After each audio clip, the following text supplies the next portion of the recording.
今天人咋这么多呢？也不是周末呀。你们知道这是哪吗？这就是咱们温州洞头的小洱海。让开让开，我要拍视频发抖音啦！带别人老婆的赶紧回避一下。哎呀，这红墙里面还站着一个二愣子。我的个妈呀！瞧瞧这色儿，谁说我们的海水不是蓝色的？有这么强大的背景墙，怎么能不出片呢？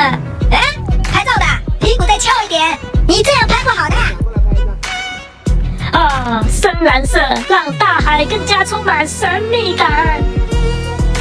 来，我小声点告诉你们，前面礁石滩上拍照更出片儿。我跟你说，你看看这海水，这海平线，这小姐姐。其实我更愿意在礁石旁考古，发掘一些古生物，因为我是一个爱吃，我是一个爱学习的人。这岸边的墙壁上竟然还有佛手，这长得有点像乌龟的脚。这玩意我跟你说，这玩意就直接清蒸，也不要那个蘸酱油了，直接就是真好开吃，很鲜的。咋都这么小呢？留着，明年春暖花开就是我们再见之时。此情此景，我只想吟诗一首。啊，大海，你都是水呀！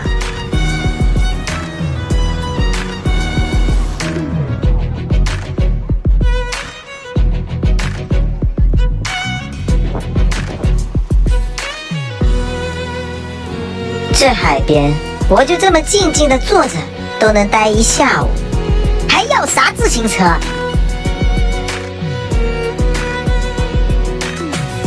对了，忘记告诉你们位置了啊！你们直接导航沙角海鲜楼，这个海鲜楼的对面就是一个大的停车场。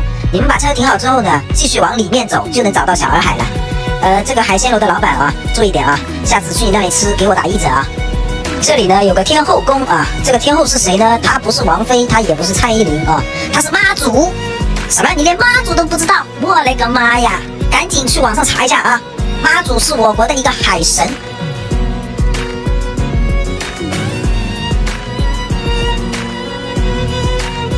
这里继续往前走呢，就能看到小姐妈祖像。你看，我们的圣母妈祖远远的屹立在那里。